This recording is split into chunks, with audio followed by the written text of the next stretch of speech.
Once I'm like in the airplane, it creates an actual bodily response. Like my heart beats so fast, and I am just almost like a panic attack. Well, actually, I've had many of those, but from that, like, how do I react to slow that down? You can, yeah.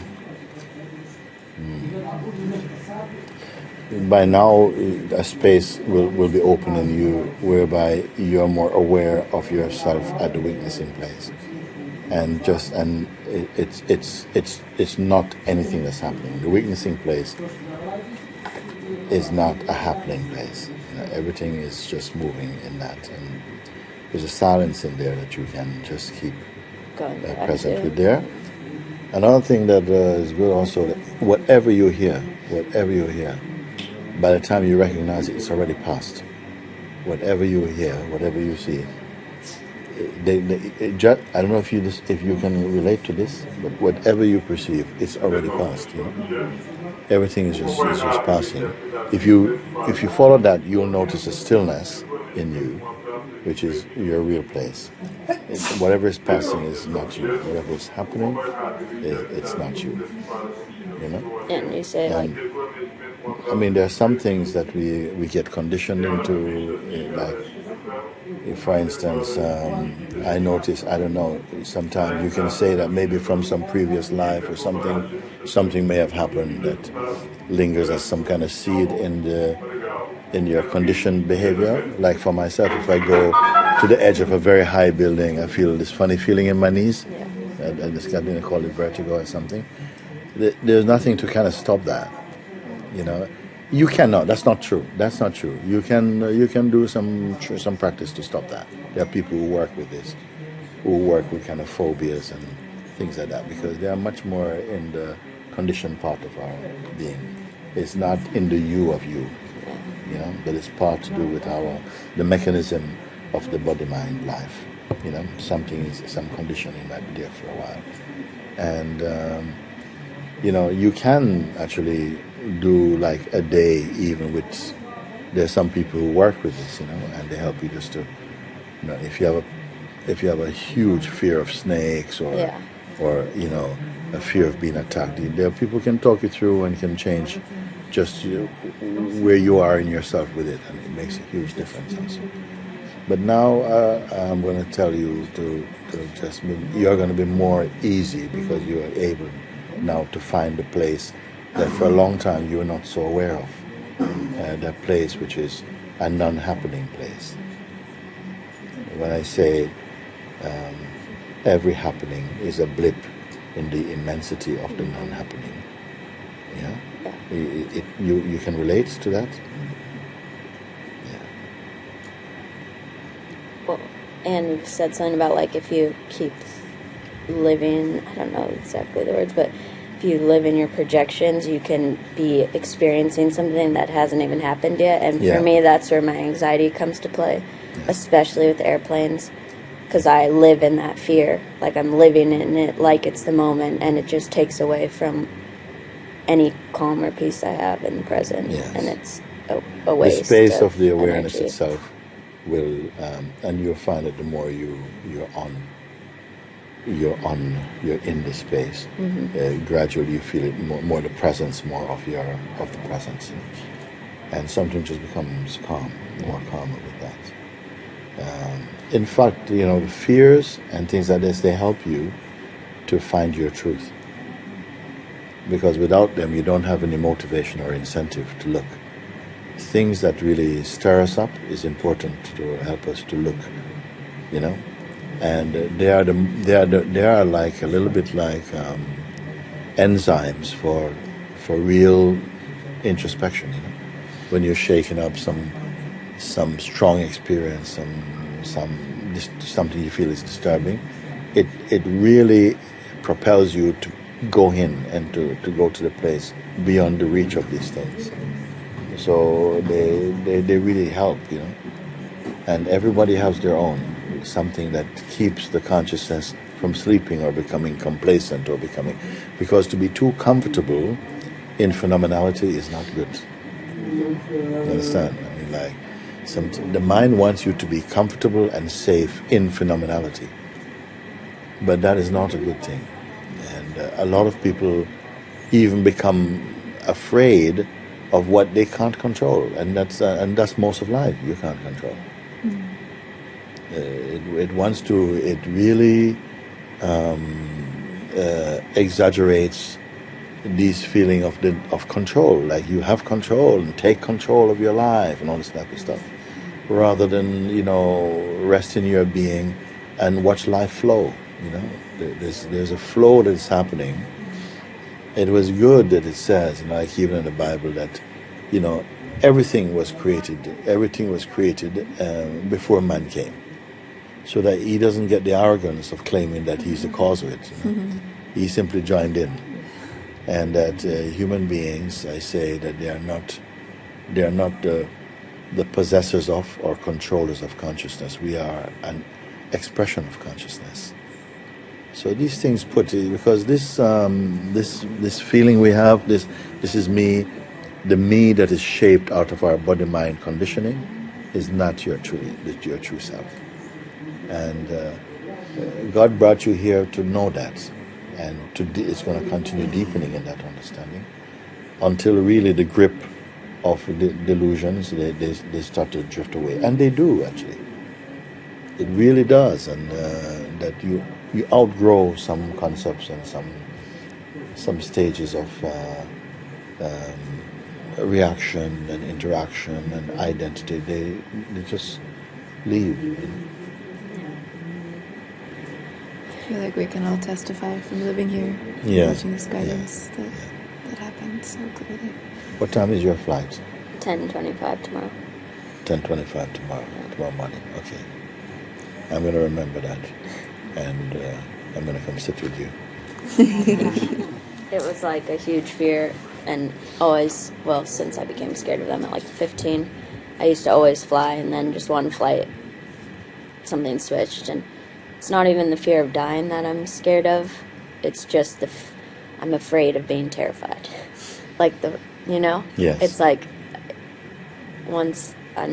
it's not even the death part. It's just the terrifying part before that. Afraid of fear or something. And it's so you can live that, and like it's taken me from so many trips and things. It's really amazing how things really are experienced very differently from how you imagine. Because I saw some things where things have happened where you think, wow, that must have been so horrible. And what happened is that if something is overbearing, the consciousness just become unconscious. More they say conscious, something changes, like sometimes a great calm, come and different things. It's never what you expect, and actually the fear and the anticipation is greater than the actuality. Oh, yeah. Very often of things. But the focus is not about changing the fear more, but using that to find what is beyond fear. That's very important. I like that you speak so openly about it. And,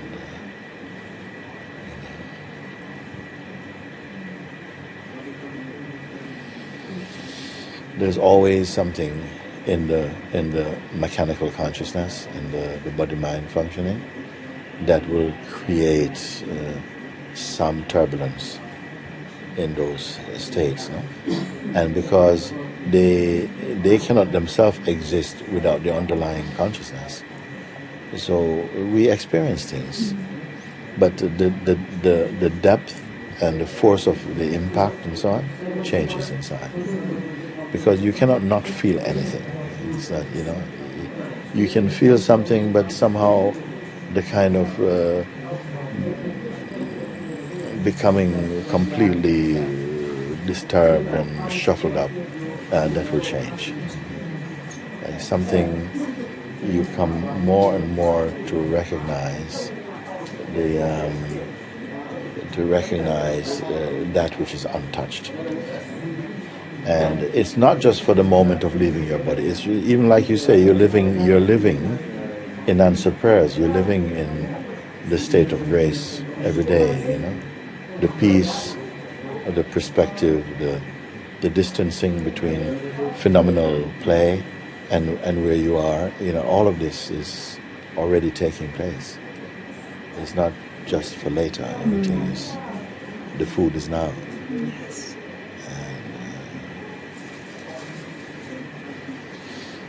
But I just want to remind you that, when we have, when we experience things that feel like they're very challenging or painful or, intense, make use of them. Because they reveal that within ourselves which is still to be looked at. And not with cynicism, not with disgust, not with kind of impatience, but just to say, the universe is helping to look at where there are seeds hidden, where there might have been some blind spots which you don't notice. Then in those moments, everything becomes like the glass house, and you begin to see where things are happening internally which are not in service to the truth. And just it's no blame. It's just to highlight them and to offer them or to bring them into your inquiry, and to keep looking. But wait a minute, they are phenomenal, and you have to know what that means beyond a mental comprehension. It means that it is apparent, but it is not your translation. It is not your interpretation. So it's no two people are experiencing in the same way. Even though we are standing on the station, a train goes, and we don't experience it the same way. So you cannot say that what you're experiencing is a fact. Because for someone else, you may say, "Wow, that was so dangerous," and when they go, "Wow, it was so much fun," so that, that wow, nothing happened, man. What are you talking about?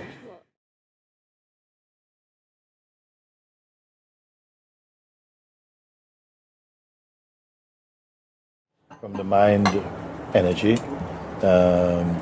it wants you to find a kind of a safety that is phenomenal. There's no safety that's phenomenal. It wants you to be secure in phenomenality. So this is why for so many people we try to be comfortable with things, because that's really the option, or to have a good marriage or children or money or things like this. Things which are all perishable, nothing you can have like this ultimately. So that when the trials and tribulations come, I'm speaking like this because I feel that we need to change our attitude towards them. Because our culture is in some way encouraging us to regard these things as though they are curses or something, or bad luck. You see? Whereas for me, I say that they are instruments for transcendence. And it gives you a chance you have to have your phenomenal dreams crushed. Otherwise, you don't push deeply enough to awaken to really the miracle of existence, which is within your own self. So these things, they come and they provoke a lot of insecurity and so on. But it's healthy because it's insecurity about the phenomenal. You cannot be insecure about the nominal, about what is real, because there's nothing to be even secure about. It's beyond secure and insecure. It's just what is. Everything else, even in the manifest world, nothing is stable. Everything is a cloud passing. And it's fine as well. There's a beauty in that.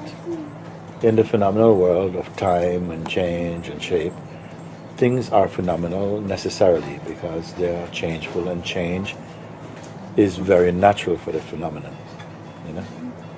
And the trouble is that when we are not aware of ourselves as the unchanging, we try to preserve things in the changeful, which feels good for us, to us, and then when they pass, we suffer. Yes. But that's going against the law of nature, because things good and bad will come and go. If good doesn't come and go, bad cannot come and go.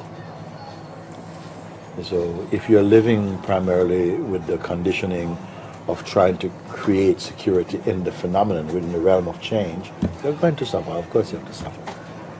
And you know, human beings are allegedly the most intelligent species on this planet, because we're not the only beings in all of creation, all of the universe, but we are still relatively quite naive. And we are researched, all our energies have gone into researching phenomena. But about the nomenon, we don't know. It's amazing. You know, you can have a scientist that can create, or an inventor can create vessels that can go to other planets, but don't know how to sit quietly with their own self. You know, haven't found the beauty of that. And so it's important the way these things they come. And everybody, we should never think that somebody is unblessed because of the kind of, you know, challenge that they come. You see? Now look at Janu. Janu is walking now. He's got a limp now with his leg. He's got this limp, and I spoke to him, and people say, "Oh, like, I'm so sorry. I hope it heals quickly." And his attitude was like, "No, it's okay," because I regard this as blessing for me also. Because with this, I have to stop. I spend more time reflecting. I come to see that I've received a gift. And it's a gift because also it is changing, it's healing, but it gives him time to slow down and to, you see? So I feel very often what's happening, we're suffering from mislabeling our experiences, calling them negative and bad luck and things, when actually there are opportunities that your soul needs them to aspire and to transcend. Otherwise we are, you know, you're running on a treadmill, you're not going anywhere. You're running only to attain perishable things and not discovering the imperishable within your own self. So, of course, when people come and they ask, please can you pray for this person? I do also, and we do, you know, because that there's also a power in that. And it's not just, oh, just make this person better,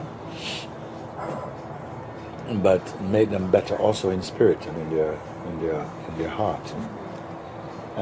It's not just to heal the body like that, but that you pray that they derive the highest outcome from this experience.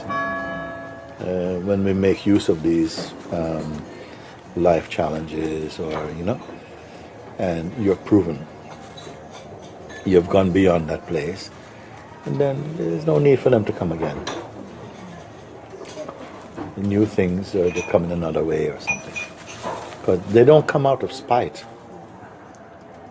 God doesn't send things to you out of spite. Sometimes He releases a bit of your karma. And it's enough. You know? It's like, oh, okay, I got it, okay.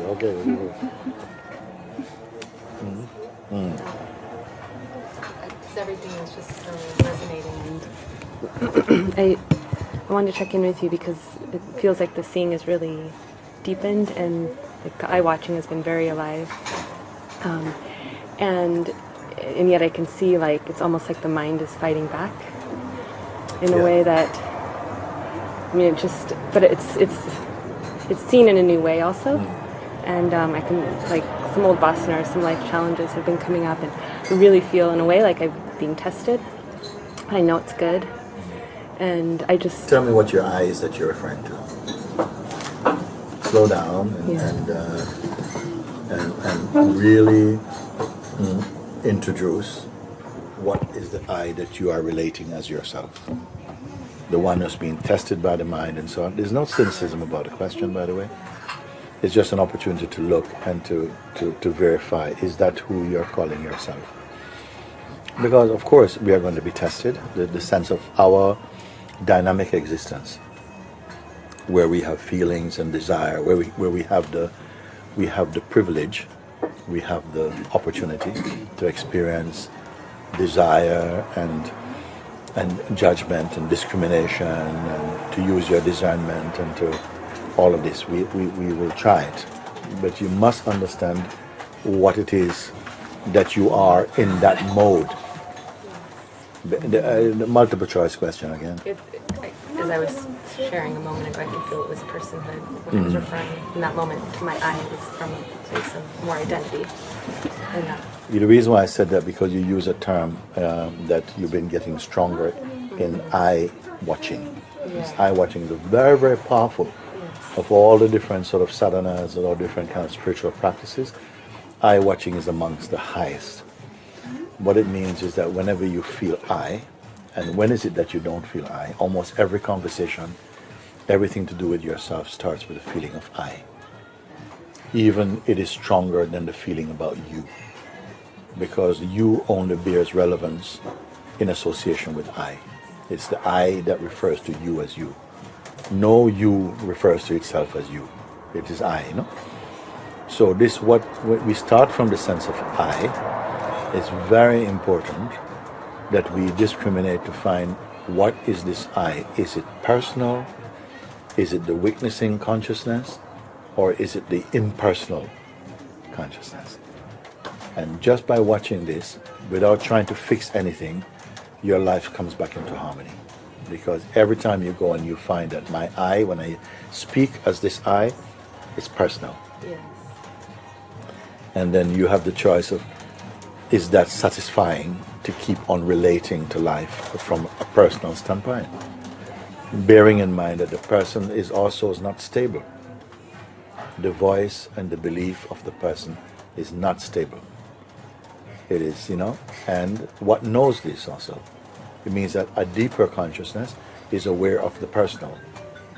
And put yourself in the place of the deeper consciousness, which is aware of the personal. And as soon as you see that you're getting involved with the traffic rather than simply observing it neutrally and with detachment, as soon as you feel pulled into it, you must cut the umbilical cord to that thought. That's what eye watching really is. So that you're not building up this kind of cholesterol of identity. And that's what I mean by eye watching. If you don't watch this eye, because you're cutting things at their root. If you're watching the feeling of I, you're cutting their potential trouble at the root. If you miss that opportunity, you're already trying to swim in deep water, because then your eye has taken on the form of the person, and the person is a troublemaking machine. It will always be suffering from some mode of, feeling of rejection or neediness or judgment or hatred or desire, attachment, memory, longing, projection, fully in time. It's very, very, you're in the high seas in a dinghy. You understand? So you really need to quickly, and I'm not saying, I'm in high seas, paddle back to shore. I'm saying, no, cut it. Because that ability is in you to look and to see, wait a second, no, but, dismount. Yes. Don't be, galloping off on the back of I as a person. But can you relate, though, all of you, to this, for these examples? Because it's in actually, it is so practical. When I speak of spirituality or whatever, I don't speak spirituality, even just about truth. It must be very practical. It must be immediately applicable. And immediately, when I say this is a tree that immediately bears fruit, I mean, as you see somehow, and you change your position from where that you're referring to yourself as, you see, and how far can you go with that? If you're not the person that you have been living in the delusion or the dream state in this personhood, then where are you now? You say, okay, fine, now I'm witnessing that. I can witness that now. But the person, sense might now, it's fallen, but it's still radioactive, okay? So you don't want to be touching that really as much as you can. And you keep just staying in a place of weakness, and already your world and your space has opened up so much.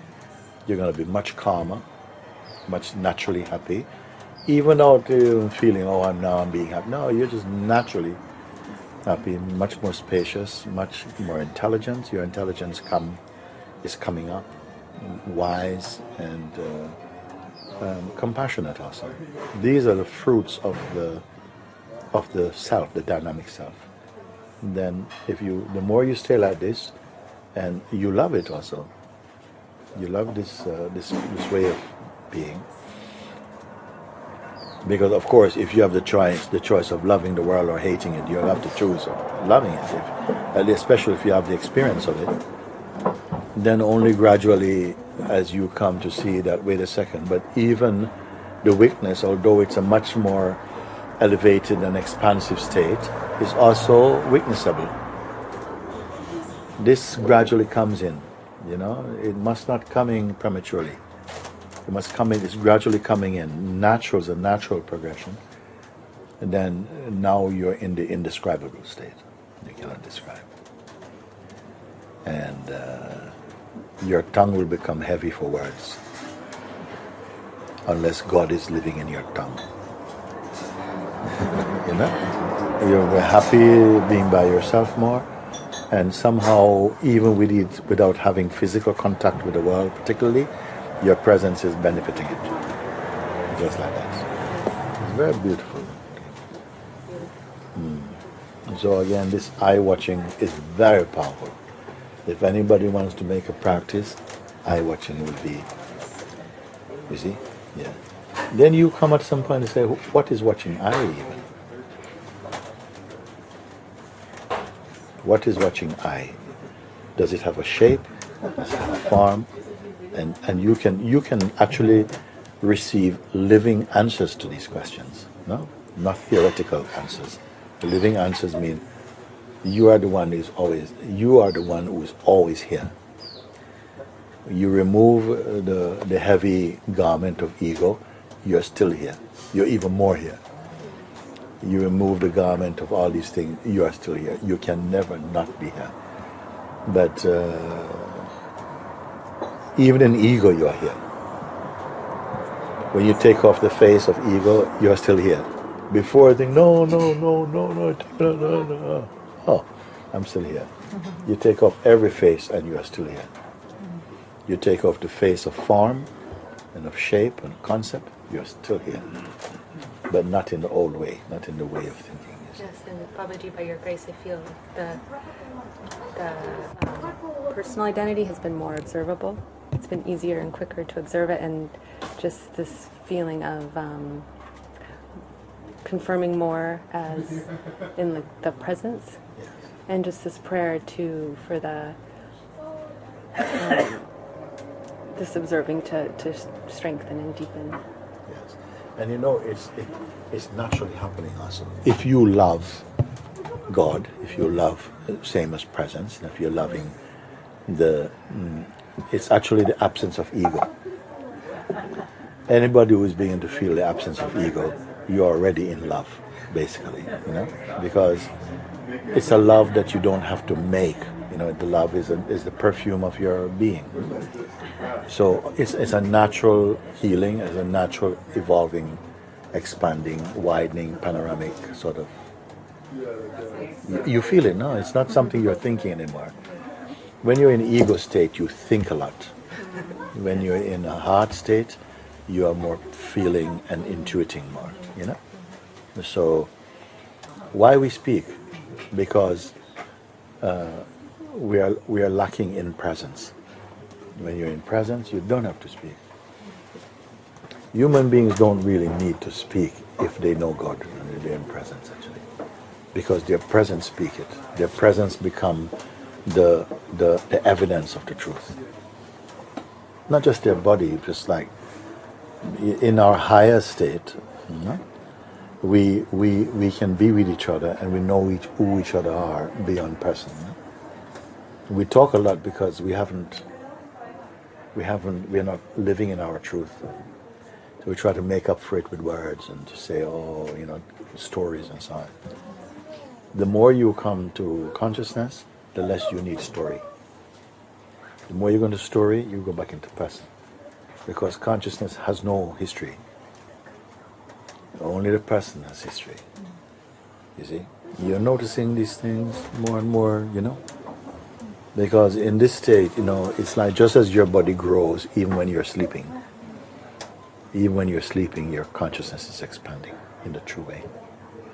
You see? So, your natural state, always you're starting from emptiness.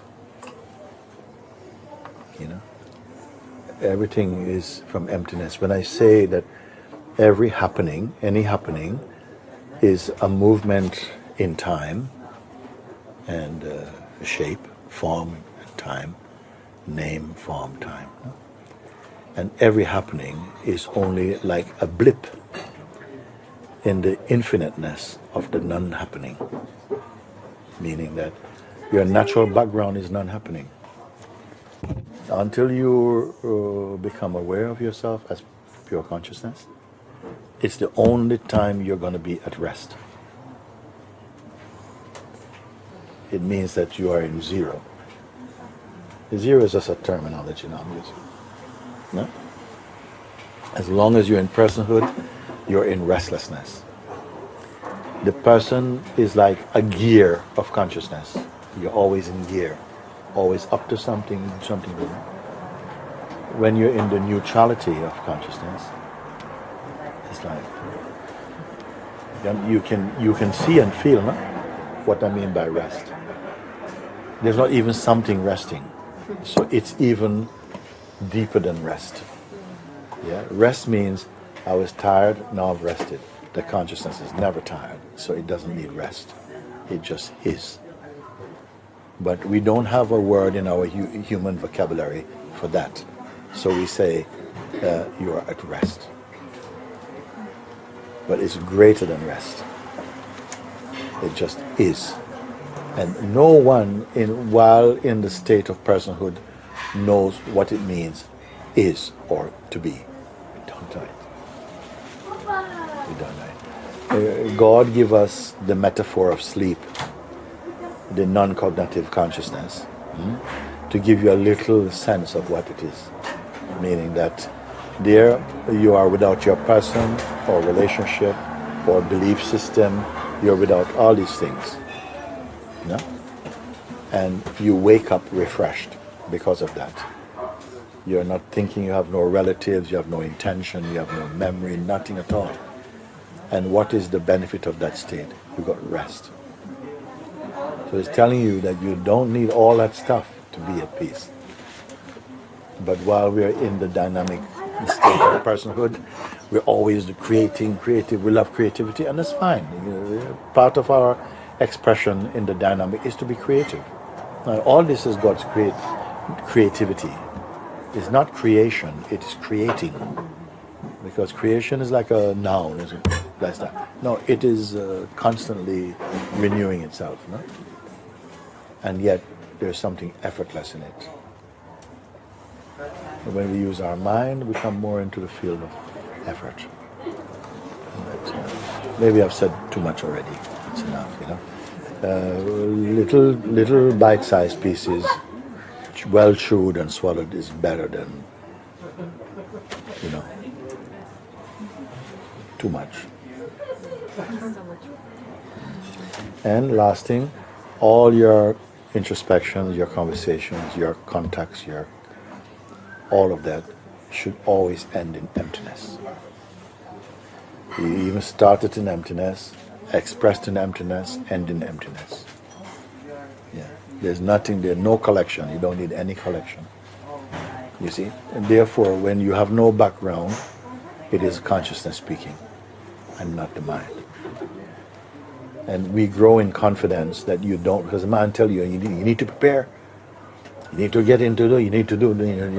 And so if you buy into that idea of the need to prepare, the need to practice for life, it will suffocate your spontaneity. You will not have faith in the spontaneous. You see? So just may the quintessence, the living quintessence of what I'm sharing, may that detonate inside you. combust into spirit. I just want to say like a big yes to what you're speaking. Yeah. Just a big yes, and also that just like the practicality just made completely combust here. Yes. And see, there's also a tendency to make it all complicated and eye-watching and self-inquiring. Something gets so mental and blah, blah, blah, blah, blah. And just... Don't reject that, yeah? Don't reject that, because there's something in that, but some of it is being hijacked by the mind. The mind will hijack something good and make you feel bad about it.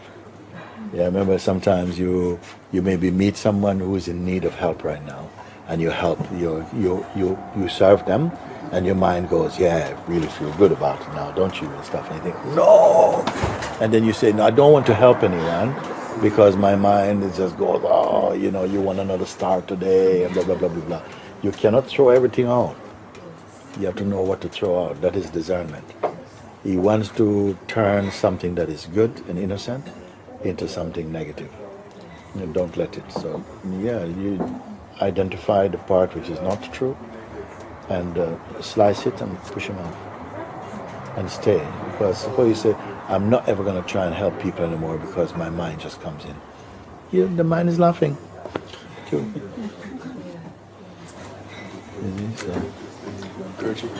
Just saying about the blessings from injuries or something like that. Like I had my wisdom tooth out on Thursday, and so I've been really restless and not sleeping well. But I was just noticing how much, like I was actually, it allowed so much projections and problem solving and restlessness and mental activity that I really was in me and unchecked, and I just pray that like the blessing from this is that I can see that identity and that I wasn't. If you get a kind of mind tsunami, I give you a tip, don't try and fix it. It's better that sometimes you need a mind tsunami to find your stillness, because it's too much to try and get right. You can't do it. So don't try and, what should I do? No. That just adds to the turbulence. No? You feel it, just let it just leave your existence to existence. Let it all bubble away. There's something that is not caught in the tornado of those kind of thinking. And you must identify that. That's all. That's the most practical thing I can tell you. So again, because we each feel sometimes, there's, it's like the mind or the devil, whatever you want to call it, is having a field day, and it's just everything is going wrong, and all your thoughts, and you're not going to do this, and how many things you have to put right, and you don't have the time, you don't have the, blah, blah, blah, blah, blah, blah, blah, blah. And then if you don't, if you're not still in yourself, because I'm going to tell you why they come, why these things come, is for you to find your stillness, not to fix your state. You cannot fix it. Because one, it's not true. The mind can only attack you, or you want to say the devil energy can only attack you when you go into your person. Because it cannot attack your purity. It can only attack your distraction. And when you're distracted, it means that you're listening as though you're the thing it's talking about. So when it comes at that and this, and then at the same time, it can also have external manifestations too. If you're feeling bad inside yourself, life will take on your vibration, and then you find that people calling you and say, hey, I need my money, and you say, what the hell is this? When you find somebody you haven't paid for the last 20 years is calling you up, where did that come from? The same energy is bringing him. And then you go outside and a dog comes, what the hell is going on here? Even the dog has something against me. It's all coming from the same tornado. Don't fix it. Step aside and it's like you cut the umbilical cord to that, and let it go on. Don't put energy trying to fix that. The more energy you try to keep to fix that, it pulls you into more person. Find the thing which is not that. The reason why you can know about this is because there's something that's not this. And the fact that all this is going on is witnessable. You cannot be a true witness if you're involved in the thing you're witnessing. Find the thing which is not participating or trapped in the bubble of that storm. And just by not pulling the emergency button, but keeping quiet and just let it play, something will naturally come to find a place of stillness. Once you find a place of stillness, all that begins to go away. You can watch it prove what I'm speaking. Once you begin to recognize, rather than getting all caught up and trying to put out fires, you just find that which is not this. Don't waste energy trying to put out these fires in the mind. And be patient, just sit there. Be patient but not waiting. Then gradually you see, wait a second, the atmosphere is changing. Why? Because you made the higher choice. So it's not technique, you don't need any technique to be. But you may need a technique to try and remember not to get pulled into techniques. Or pulled into fighting, you see.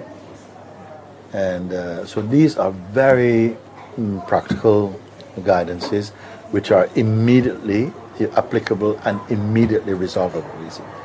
Just don't fight, you know. Something wants you to fight, you know. It's like you go to a boxing match and only one boxer show up. The devil is in the ring. Okay? The next fighter hasn't showed up, then what's going to happen? So it is like that. You are just audience to things, and they're so practical. You, at this stage in your sadhana, things must be becoming easier. I should be able to say one word, and that word makes up for a whole book of things. If I say, don't go into any shape, stay zero, watch the eye, all these things, we don't have to talk so much. You take it immediately, it detonates, you know, it combusts into spiritual force, and that's it, you're out of it. Like that. Don't say, oh, I've beaten the mind and blah blah blah. This I again is mind. Don't claim any victories. Just quietly keep looking. When you check for the sense of I in yourself, you should not find anything solid. Just a space of emptiness. And out of that emptiness, God speaks. If you want to speak, God will not speak. You must become first empty of you, then God will speak in your emptiness. You have to become a book with no words on it, then God might write something in it.